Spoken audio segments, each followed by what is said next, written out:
Hey guys, welcome to Trending Reviews. My name's Umar. So I've just bought the Google Pixel 2 XL and I've just upgraded from the Samsung S8 Plus.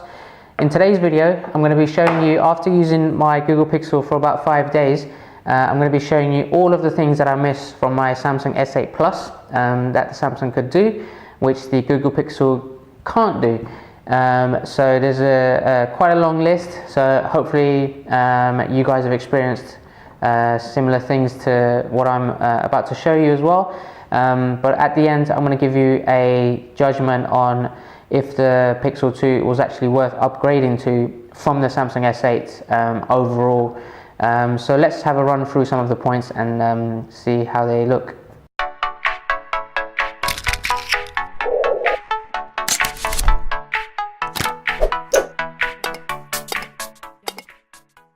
There is a lot of things that I miss on the Samsung S8 Plus, so I'm just going to go through and give you a quick run through on all of the features that I sort of regret upgrading for.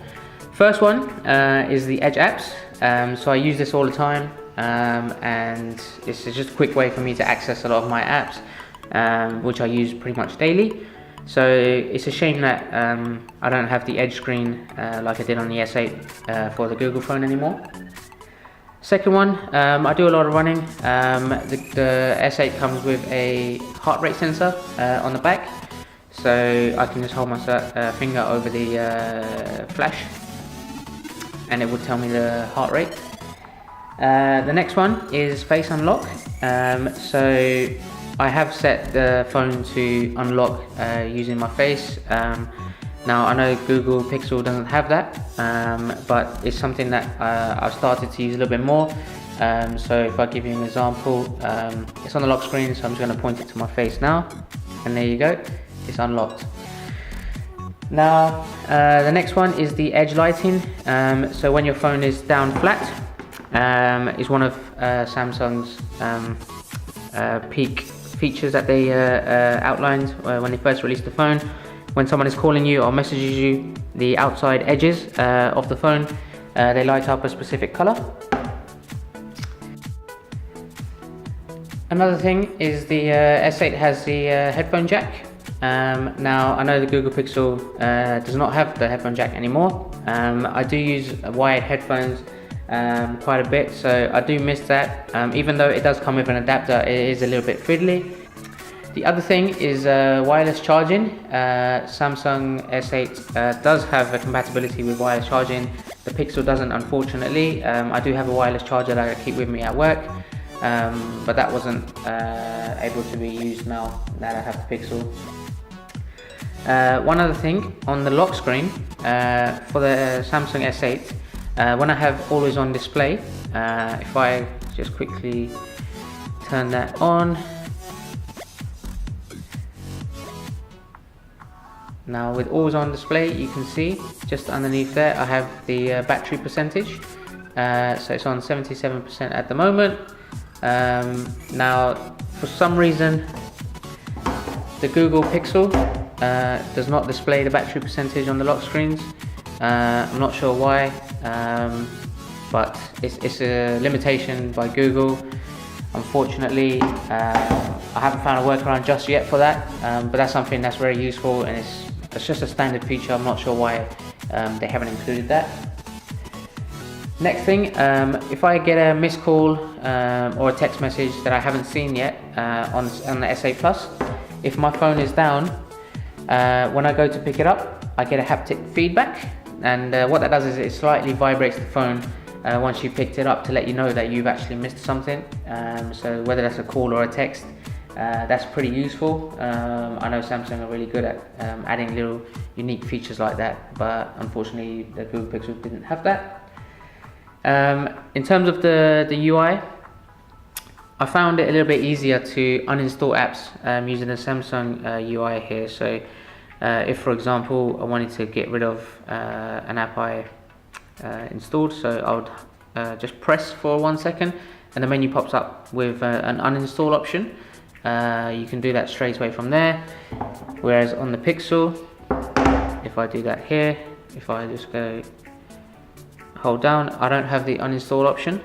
The other way to do it, I guess I have to go into the app drawer, find an app that I've downloaded, for example, drag it up and put it into the uninstall bin there. Now, one other app that I used to use was to view my gallery, so all my photos and videos, using an app called QuickPic. So on the Samsung, I have QuickPic here. It's just easy to browse, it's very straightforward, and it's super fast. Now, I can get QuickPic on the Google Pixel, and I found out that there's a limitation for some reason with the Pixel phone, specifically with this app, which no one seems to know online at the moment. I've been on various forums. All of the text is in purple or pink, and there's no way in the settings to change it to white, which it is in every other version of the app that I've ever had. I've only ever seen this on the Pixel, so I'm not sure why it's doing that, but it's a little bit annoying, and I've resorted to using a separate gallery app for that instead. The other thing, when you get messages from people, you get a number next to the icon, the app icon, to say how many messages you haven't read yet. Pretty common, most people have used it all the time. So for example, if you guys can have a look here, under the WhatsApp icon, I've got a 2, so that shows me that I've got 2 unread messages. I'll just zoom in a little bit there for you. There you go. So by default, the Google Pixel actually doesn't have notification badges, whether that's a number or otherwise, and I was quite surprised to find that out, because when I was looking online for solutions on why the badges aren't working, I found out the Pixel just doesn't have that option. So even though this is the Pixel now, I'm using Nova Launcher, and there's an option in the Prime version of that to add notification badges, so I had to go all the way around just to get that added. And finally, the music player, I had to download a third-party music player for the Pixel. When I closed the music player app, the music stops playing. On the Samsung S8 it didn't do that, but equally when the music is playing, I don't get music controls on the lock screen either. And I'm sure there's ways around to get a separate lock screen or some widgets or an app to do that, but by default it cannot do that, which the Samsung obviously can, and it's a bit of a shame it's done that, but unfortunately those are the way things are at the moment. So I do miss those things, and I have to give it to Samsung for allowing me to realize just how much I would actually miss it by upgrading to the Pixel 2 XL. However, there are some things that are better on the Pixel which I did upgrade for, including the camera, which includes the portrait mode, which I really like. It has the squeeze feature to open up Google Assistant. You have the Pixel Buds, which allows you to translate other languages by having the headphones in your ears.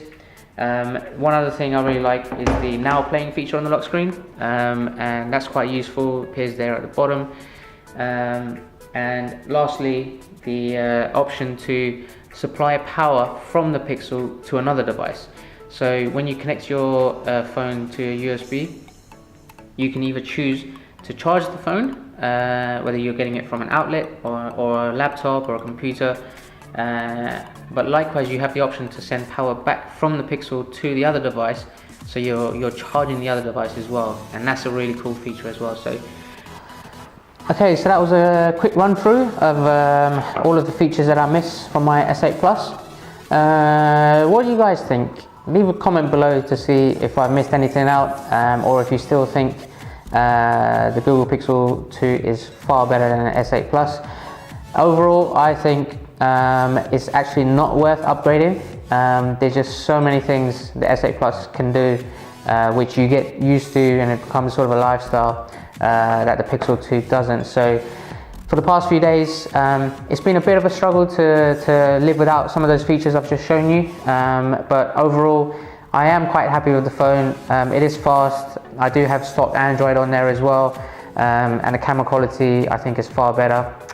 If you want to see a comparison, of the videos, images and audio, check out my previous video. Otherwise, if you have any questions about any of the features that I've mentioned or anything else with the phones, then do leave a comment below, and do subscribe. I've got some more videos coming up. I'm going to be reviewing some of the more latest phones, and hopefully see you next time. Take care.